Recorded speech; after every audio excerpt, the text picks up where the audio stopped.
Assalamualaikum warahmatullahi wabarakatuh. Kami di sini akan menjelaskan materi pada mata kuliah studi Al-Quran dan Hadis, yaitu materi pertumbuhan dan perkembangan tafsir Al-Quran. Dengan saya Rizky Kamelia, NIM 220603110054, dan teman saya Nurul Fatin dengan NIM 2206031100060. Dan materi kali ini kami membahas 3 poin. Yang pertama yaitu pertumbuhan dan perkembangan tafsir Al-Quran. Yang kedua yaitu kelompok mufassir Al-Quran. Yang ketiga metode tafsir Al-Quran. Di sini saya akan menjelaskan poin pertama yaitu perkembangan dan pertumbuhan penafsiran Al-Quran. Seperti yang sudah kita ketahui dari dulu bahwa Al-Quran adalah salah satu kitab suci yang diturunkan kepada Nabi, yaitu Nabi kita Nabi Muhammad SAW melalui malaikat Jibril. Dan sudah kita ketahui juga bahwa Al-Quran adalah kitab suci umat muslim. Oleh karena itu banyak umat muslim yang ingin memahami, mempelajari isi dalam Al-Quran itu sendiri secara lebih dalam, maka diadakannya penafsiran Al-Quran. Berdasarkan aspek sejarah tafsir itu sendiri mengalami perkembangan dalam beberapa masa, diantaranya yang pertama yaitu penafsiran pada masa Rasulullah SAW, yang kedua yaitu penafsiran pada masa sahabat, yang ketiga yaitu penafsiran pada masa tabi'in, dan yang keempat yaitu penafsiran pada masa pembukuan. Kelima yaitu tafsir pada abad 4 Hijriah sampai dengan abad 11 Hijriah. Kemudian yang keenam yaitu tafsir pada abad 12 sampai dengan modern saat ini. Setiap periode dan masa perkembangan tafsir pasti memiliki keunikan dan perbedaan tersendiri. Sangat menarik untuk dibahas, bukan? Apalagi perkembangannya pada masa saat ini yang memasuki masa modern. Yang pertama yaitu penafsiran Al-Quran pada masa Nabi Muhammad SAW, di mana Nabi Muhammad adalah penafsiran pertama Al-Quran. Beliau sebagai mubayyin al-awwal terhadap ayat-ayat Al-Quran. Kenapa Nabi Muhammad sebagai penafsir awal? Yaitu karena Rasulullah adalah mempunyai tugas yaitu menyampaikan dan menafsirkan risalah kepada umatnya. Oleh karena itu Nabi Muhammad SAW sudah pasti memahami isi kandungan Al-Quran secara detail, sehingga Nabi Muhammad memiliki tugas untuk menyampaikan dan menafsirkan Al-Quran itu sendiri. Penafsiran Al-Quran pada masa Nabi Muhammad ini, beliau tidak menafsirkan ayat-ayat tersebut berdasarkan keinginan dan pemikirannya sendiri, akan tetapi berdasarkan apa yang telah disampaikan oleh malaikat Jibril. Penafsiran pada masa Nabi Muhammad SAW juga masih dilakukan secara lisan, yaitu dari mulut ke mulut. Penafsiran Al-Quran yang diterapkan oleh Rasulullah ini adalah penafsiran Al-Quran dengan Al-Quran dan Al-Quran dengan hadis dan sunnahnya. Menurut Mustafa Al-Maraghi, penafsiran yang diterapkan oleh Rasulullah berupa sunnah qauliyah perkataan atau sunnah fi'liyah perbuatan. Pada dasarnya yang disabdakan oleh Rasulullah yang berkaitan dengan Al-Quran merupakan wahyu dari Allah. Allah telah meyakinkan Rasulullah bahwa Allah yang bertanggung jawab untuk melindungi Al-Quran dan penjelasannya. Tafsir Al-Quran pada masa Rasulullah ini dan awal perkembangan Islam disajikan dalam bentuk yang ringkas dan padat. Hal ini terjadi karena penguasaan bahasa Arab yang murni pada saat itu cukup untuk memahami gaya dan susunan kalimat Al-Quran. Pemberian wahyu Al-Quran pertama kali di kalangan umat yang menggunakan bahasa Arab untuk bahasa sehari-harinya, sehingga Rasulullah tidak begitu banyak menafsirkan ayat-ayat Al-Quran yang disampaikan kepada umatnya. Yang kedua yaitu penafsiran Al-Quran pada masa sahabat. Mayoritas sahabat adalah keturunan Arab asli, sehingga mereka sangat mudah untuk mempelajari Al-Quran dan memahaminya, karena Al-Quran diturunkan dalam bahasa Arab, yaitu bahasa mereka, serta suasana dan peristiwa turunnya ayat dapat mereka saksikan secara langsung. Apabila mereka tidak mengetahui makna dari suatu ayat Al-Quran, maka mereka akan segera menanyakan langsung kepada Rasulullah atau kepada sesama sahabatnya. Pada masa ini juga sahabat dalam memahami Al-Quran dan ilmu tafsir sedikit tingkat pemahaman dan penafsirannya. Hal tersebut dikarenakan tidak semua mempunyai alat yang cukup untuk memahami Al-Quran. Sebagian dari mereka mempunyai pengetahuan yang luas tentang sastra jahiliyah sebagian lagi tidak. Ada yang tetap mendampingi Rasulullah, mungkin menyaksikan alasan nuzul, ada yang tidak. Ada di antara mereka yang mengetahui betul ada istiadat bangsa Arab tentang penggunaan bahasa tersebut, ada pula yang tidak. Ada yang mengetahui baik tindak tanduk Yahudi, ada juga yang tidak mengetahui. Akan tetapi, secara keseluruhan, para sahabat yang paling mampu untuk memahami Al-Quran dibandingkan dengan masa-masa setelahnya. Para sahabat yang menafsirkan Al-Quran berpedoman pada 4 sumber, yaitu Al-Quran dengan Al-Quran atau Al-Quranul Karim, dan yang kedua yaitu Al-Quran dengan hadis, as-sunnah Nabi Shallallahu Alaihi Wasallam, yang ketiga yaitu pemahaman dan ijtihad, dan yang keempat yaitu ahli Alkitab daripada Yahudi dan Nasrani.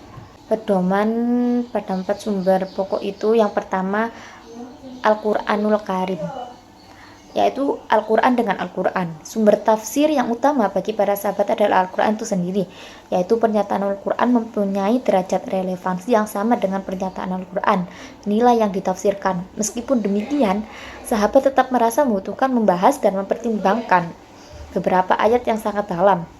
Adapun metodologi dilakukan dengan cara menyediakan ayat yang bersifat mujmal, universal terhadap sesuatu yang mubayyan, yang lebih jelas. Kemudian yang kedua yaitu menggunakan Al-Quran dengan hadis atau as-sunnah Nabi Shallallahu Alaihi Wasallam. Sunnah atau hadis Nabi merupakan sumber penting dalam penafsiran Al-Quran. Para sahabat akan selalu seperti ini, merujuk sunnah terlebih dahulu. Hadis digunakan sebagai sumber dalam penafsiran Al-Quran oleh para sahabat karena banyak hadis yang menjelaskan ayat-ayat sulit. Para sahabat jika menghadapi kesulitan ketika memahami ayat Al-Quran, maka mereka menanyakan Rasulullah, lalu beliau menjelaskannya. Kemudian yang ketiga, pemahaman dan ijtihad. Sahabat ketika mereka tidak menemukan tafsir di kitab Bungo dan mereka juga tidak menemukan sepatah kata dari Rasulullah tentang tafsir, maka mereka melakukan ijtihad karena mereka orang Arab murni yang sangat menguasai bahasa Arab dan memahaminya dengan baik serta mengetahui aspek balaghah di dalamnya. Kemudian yang keempat yaitu ahli Alkitab daripada Yahudi dan Nasrani. Sahabat ketika ingin mengetahui kisah-kisah umat dahulu mengenai ayat-ayat yang dijelaskan, sedangkan tanpa riwayat sahih Nabi, maka mereka merasa perlu mengetahui pendapat dari para ulama Yahudi dan Nasrani yang telah masuk Islam, seperti Ka'ab bin Ahbar dan Wahab bin Munabin. Oleh karena itu, penjelasan atau cerita yang ditafsirkan oleh orang-orang Yahudi adalah masuk ke dalam bidang tafsir yang tidak bersangkutan dengan hukum. Yang ketiga yaitu tafsir pada masa tabi'in. Setelah generasi sahabat muncullah generasi berikutnya yaitu masa tabi'in. Penafsiran Al-Quran terus berlanjut sedemikian rupa sehingga terjadi peralihan dari generasi sahabat ke generasi tabi'in. Proses penggantian generasi sahabat dalam tabi'in menyebabkan berkembangnya segala sesuatu yang diperoleh dari sahabat melalui pergaulan dengan para ilmuwan. Generasi tabi'in berebut menerima apa yang telah diwariskan para sahabat. Sumber penafsiran yang digunakan para tabi'in ketika menafsirkan Al-Quran yaitu ada 5. Yang pertama yaitu kitabullah Al-Quran. Yang kedua riwayat dari sahabat dari Rasulullah. Yang ketiga riwayat dari sahabat dari penafsiran mereka sendiri. Yang keempat pengambilan dari ahli kitab berdasar apa yang datang di dalam kitab mereka. Yang kelima yaitu ijtihad dan pemahaman yang diberikan Allah kepada para tabi'in untuk mengetahui makna Al-Quran. Para tabi'in mempelajari dan memahami isi Al-Quran Al-Quran melakukan perbuatan yang dilakukan para sahabat, yaitu menerima dan menolak tafsir bil ijtihad. Golongan tabi'in memiliki dua madrasah dalam menafsirkan Al-Quran. Yang pertama yaitu madrasah ahlur ra'yi, yaitu menafsirkan Al-Quran dengan riwayat juga mempergunakan ijtihad. Yang kedua madrasah ahlul atsar yang hanya menafsirkan Al-Quran dengan atsar atau riwayat semata-mata. Yang keempat yaitu tafsir pada masa pembukuan. Pembukuan dimulai akhir-akhir masa Bani Umayyah dan awal masa Bani Abbasiyah. Mencakup pembukaan beberapa bab yang bermacam-macam dan tafsir termasuk salah satu bab ini. Langkah-langkah pembukuan yang meliputi yang pertama yaitu langkah pertama, tafsir Al-Quran sebelum masa pembukuan adalah menukilkan dengan jalan riwayat. Sahabat meriwayatkan dari sebagian yang lain dan tabi'in meriwayatkan dari sahabat. Demikian pula sebagian meriwayatkan kepada yang lain. Kemudian yang kedua, langkah kedua, setelah masa sahabat dan tabi'in, ada perkembangan baru yaitu mulai dibukukannya al-hadis yang terdiri dari bermacam-macam bab. Belum dibuktikan tafsir secara tersendiri yang menafsirkan Al-Quran surat demi surat atau ayat demi ayat dari awal sampai akhir. Bahkan didapat sebagian ulama yang berkeliling kota-kota besar untuk menghimpun hadis. Riwayat yang dinukil disandarkan pada para ulama tersebut dalam kitab-kitab tafsir bil ma'thur. Kemudian ketiga yaitu langkah ketiga. Pada fase ini terpisah dari al-hadis dan merupakan ilmu yang berdiri sendiri, dan tafsir disusun sesuai dengan tertib surat dan ayat dalam mushaf Al-Quran. Semua tafsir tersebut memuat riwayat-riwayat dengan sanad yang bersambung pada Rasulullah SAW, tabi'in dan tabut tabi'in. Kemudian masa tafsir yang kelima yaitu tafsir pada abad ke-4 Hijriah sampai dengan abad ke-11 Hijriah. Para ulama tafsir abad ke-4 ini ada ulama tafsir yang sungguh-sungguh menafsirkan Al-Quran berdasarkan dirayat, yakni penafsir Al-Quran bil ma'qul. Tafsir Al-Quran secara dirayat merupakan salah satu hasil pengembangan ilmu nahwu, lugha, balagha dan kalam sebagaimana yang sudah dijelaskan. Pada abad keempat ini semua hadis dicatat, begitu pula ilmu-ilmu akal, filsafat dan logika dipelajari secara cermat. Mulai saat ini penafsiran tersebut semakin mendapat dukungan yang kuat karena para ahli tafsir tidak lagi menerima cerita-cerita yang diceritakan, melainkan hanya yang sohe-sohe saja dan diterima oleh akal yang sadar dan diterima menurut kaidah-kaidah ilmu bahasa. Singkatnya, kelompok ini mengosongkan kitab tafsir yang mereka susun dari Israiliyat.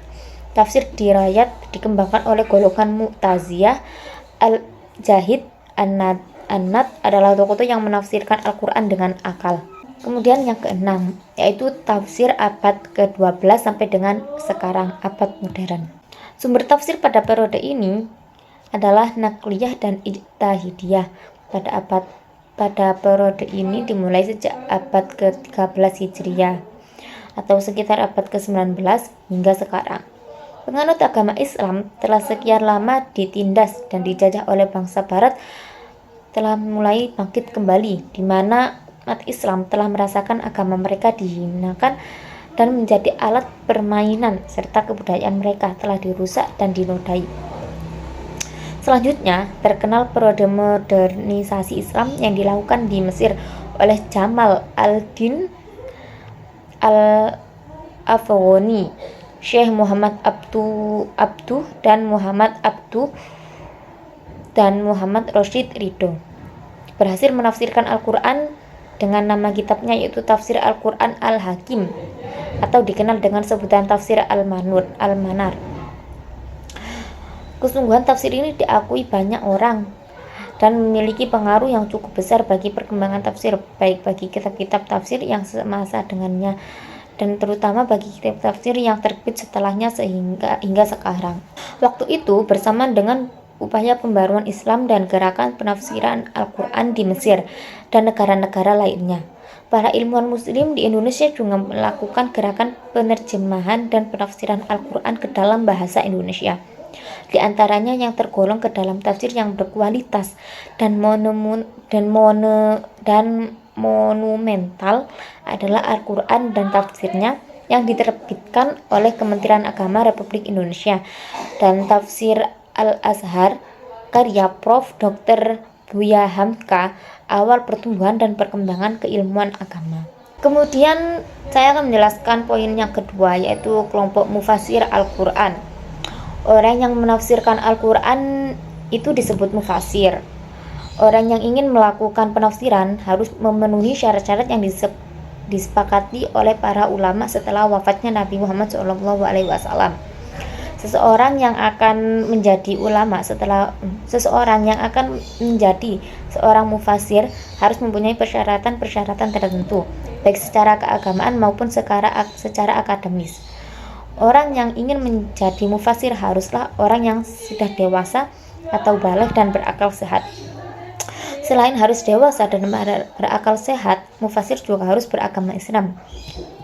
Berikut beberapa mufasir Al-Quran. Yang pertama yaitu mufasir pada masa sahabat.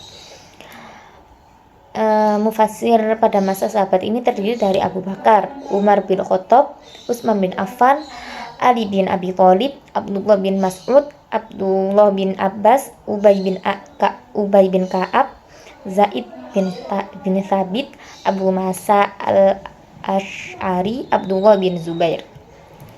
Di antaranya para sahabat yang terkenal dalam bidang tafsir meskipun tidak banyak adalah Anas bin Malik, Abu Hurairah, Ibnu Umar, Jabir, Amr bin As, dan Aisyah. Kemudian yang kedua yaitu mufasir pada masa tabi'in. Penafsiran pada masa ini terbagi menjadi 3 bagian, yaitu Tabaqoh Makkah, Tabaqoh Madinah, Tabaqoh Irak. Masing-masing memiliki guru dan melahirkan mufasir baru dari kalangan tabi'in. Yang pertama yaitu Tabaqoh Mekah. Di Mekah perguruan dipimpin oleh Ibnu Abbas. Murid-muridnya yang terkenal yaitu Sa'id bin Jubair, Mujahid, Ikrimah, Maulana Ibnu Abbas, Tawus bin Kisan, dan Atho bin Abi Robbah. Kemudian Tabaqoh Madinah. Di Madinah perguruan dipimpin oleh Ubay bin Ka'ab. Murid-muridnya yang terkenal yaitu Zaid bin Aslam, Abu Aliyah, dan Muhammad bin Ka'ab al-Qurazi. Kemudian Tabaqoh Irak. Di Irak perguruan dipimpin oleh Ibnu Mas'ud yang dipandang oleh ulama sebagai cikal bakal aliran ahli ra'i. Murid-murid yang terkenal yaitu Al-Qamah bin Qais, Masruq, Aswad bin Yazid, Murrah Al-Hamadani, Amir Asyabi, Hasan Al-Basri, dan Qatadah bin Di'amah As-Sadusi. Selanjutnya akan dijelaskan oleh teman saya yaitu Fatin. Selanjutnya yang ketiga yaitu mufasir pada masa pembukuan. Ulama-ulama berikut yang menghimpun tafsir yang dinisbatkan kepada Nabi Muhammad SAW atau sahabat atau tabi'in. Tafsir-tafsir mereka tidak sampai kepada kita sedikit pun, akan tetapi yang disandarkan kepada mereka dalam kitab-kitab tafsir bil matsur. Hal ini disebabkan karena mereka dari imam-imam hadis, maka pengumpulan tafsir itu termasuk dalam bab hadis. Tafsir beliau dihimpun secara mandiri. Ulama ini diantaranya yaitu Yazid bin Harun As-Salami, Syu'bah bin Al-Hajjaj, Waqi' bin Jarrah, Sufyah bin Uyaniyah, Run bin Ubadah Al-Basri, Abdurrazak bin Hammam, Adam bin Abi Iyas, dan Abdu bin Hamid. Sedangkan mufasir yang terkenal pada masa ini sebagai berikut, yaitu As-Su'udi, Ibnu Juraij, Muqatil, Muhammad bin Ishaq, Syu'bah ibnu Hajjaj, Sufyan bin Uyaniyah, Waqi' ibnu Jarrah, Ishaq ibnu Rahawah, Al-Waqidi, Rauh bin Ubadah, Abdur Razak, Sa'id ibnu Mansur, Yazid bin Harun, Abu Bakar bin Abu Syaibah, Ibnu Jarir At-Tabari, Baqi ibnu Makhlad, Al-Alaf, Al-Jahid, An-Nazam. Selanjutnya yaitu mufasir pada masa abad ke-4 Hijriah sampai dengan abad ke-11 Hijriah, yaitu Abu Muslim Muhammad Ibnu Bahar al-Asfani Az-Zamakhsyari, Abdul Hasan Ali bin Ahmad al-Wahidi, Abu Muhammad Sahal bin Abdullah At-Tasturi, Abu Bakar Ibnu Arabi, Abu Ja'far Muhammad Ibnu Hasan Ad-Dusi, Abu Muhammad Al-Husain Ibnu Mas'ud Al-Farah, Imam Ibnu Jauzi, Fakhruddin Ar-Razi, Al-Qadi Al-Baidawi, Imam Abu Abdullah Al-Qurtubi, Abdullah Ibnu Muhammad Nasafi, Ali bin Muhammad Al-Baghdadi, Tajuddin Ahmad Ibnu Abdul Qadir Al-Hayyan Al-Andalusi, Al-Hafidz Ibnu Katsir, Abu Su'ud Ibnu Muhammad Al-Imadi, Thahir Muhammad bin Yaqub Al-Fairuzabadi, Jalaluddin Al-Mahalli, Al-Alamah Al-Khatib Az-Zarqani. Selanjutnya yaitu mufasir dari abad ke-12 sampai dengan sekarang atau abad modern, yaitu Al-Imam Asy-Syaukani, Al-Alamah Al-Alusi, Al-Alamah Siddiq Hasan Han, Al-Alamah Ismail Haqqi, Al-Alamah Muhammad Nawawi Al-Jawi Al-Bantani, Al-Alamah Jamaluddin Al-Qasimi, As-Sayyid Muhammad Rashid Ridha Al-Nahtantawi Jauhari, Al-Ustadz Muhammad Abdul Aziz Al-Hakim, Ahmad Mustafa Al-Maraghi, Ustadz Mahmud Hijazi, Ustadz Ahmad Izzah Darwiyah, Ustadz Sayyid Qutb, Muhammad Farid Qajdi, Abu Zaid Ad-Dawanhuri, Husain Mahluf, Siddiq Hasan Han, Aisyah binti Abdurrahman bin Syati. Pada Indonesia abad ke-14 sampai sekarang lahir beberapa tafsir bahasa Indonesia yang disusun oleh ulama Indonesia. Di antaranya adalah Tafsir Al-Quranul Karim disusun oleh Al-Ustadz Abdul Halim Hasan dan Ustadz Zainal Arifin Abbas. Kemudian yang kedua, Tafsir Al-Quran Al-Karim disusun oleh Al-Ustadz Muhammad Yunus. 3. Tafsir Al-Furqan disusun oleh Ustadz Ahmad Hasan. 4. Tafsir Al-Quran disusun oleh Haji Zainuddin Hamidi dan Fakhruddin. 5. Tafsir Al-Nur disusun oleh Profesor Dr. Hasbi Asyidqi.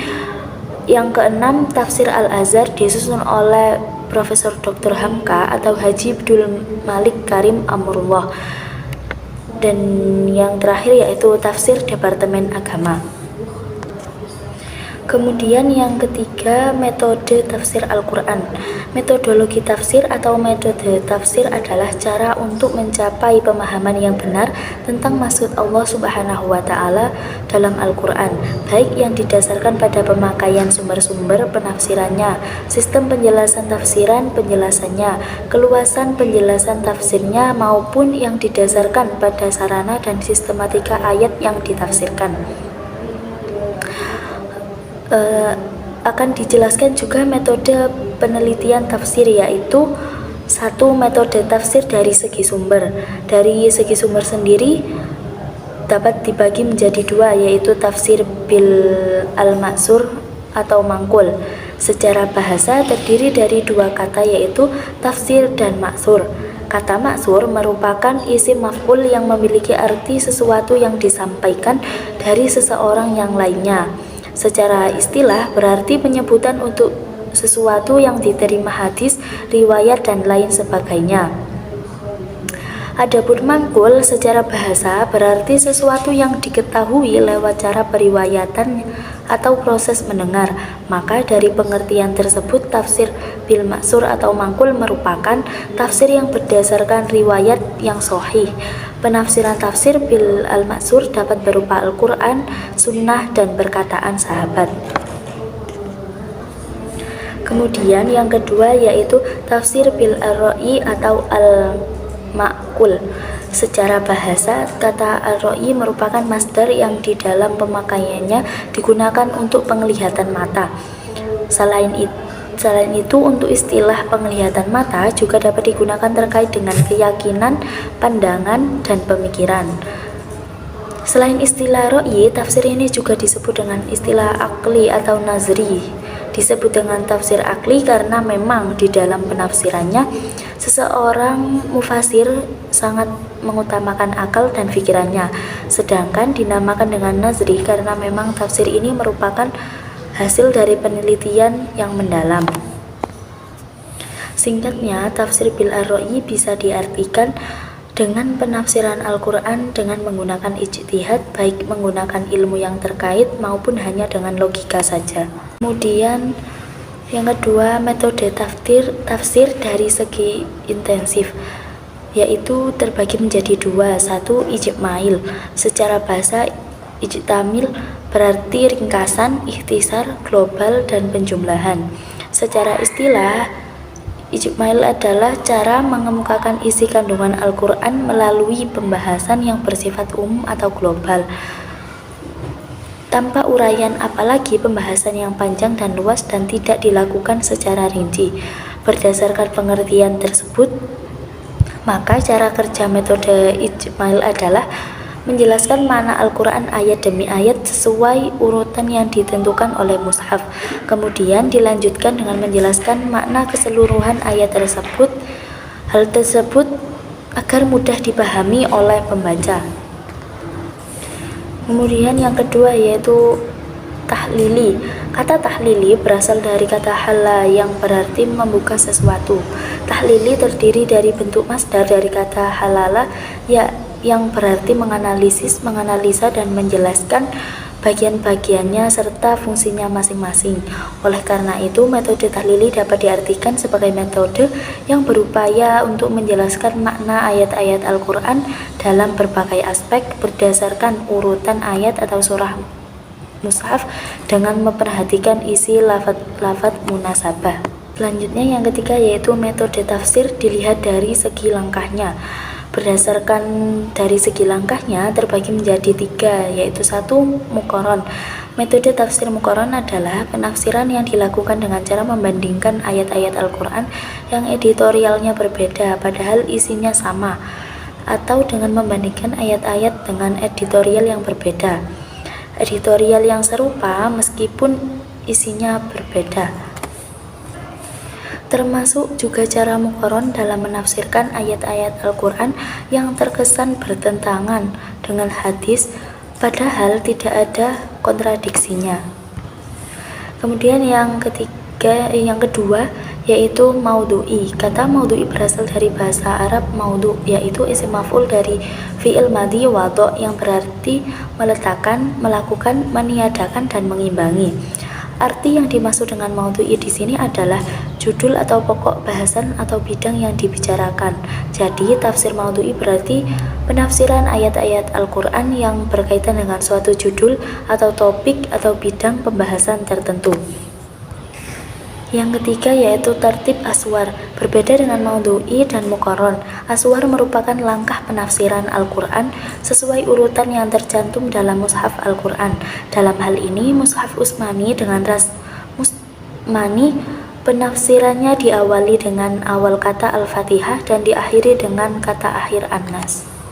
Selanjutnya metode yang keempat yaitu metode tafsir dilihat dari segi perspektif, yaitu terbagi menjadi 5. Yang pertama, tafsir falsafi merupakan penafsiran ayat-ayat Al-Quran berdasarkan pendekatan rasional atau pemikiran filosofis yang radikal dan liberal. Yang kedua, tafsir ilmi, yaitu menafsirkan ayat-ayat Al-Quran berdasarkan dengan metode ilmiah atau menggali isi Al-Quran berdasarkan teori-teori ilmiah. Yang ketiga, tafsir tasawuf adalah model penafsiran Al-Quran berdasarkan tasawuf. Yang keempat yaitu tafsir fikih adalah gaya penafsiran yang diarahkan pada hukum Islam. Hadirnya tafsir fikih ini karena adanya anggapan bahwa Al-Quran dari segi hukum merupakan sumber yang sah. Kemudian yang kelima, tafsir al-adab al-ijtimai. Secara kebahasan meliputi kata-kata penjelas, al-adab dan al-ijtimai. Kata al-adab merupakan masdar dari kata tersebut dengan kilab yang berarti budi pekerti, tata krama, dan kesusastraan yang baik. Sekian dari kami. Mohon maaf apabila ada salah kata maupun ucapan. karena kami masih dalam proses belajar. Wassalamualaikum warahmatullahi wabarakatuh.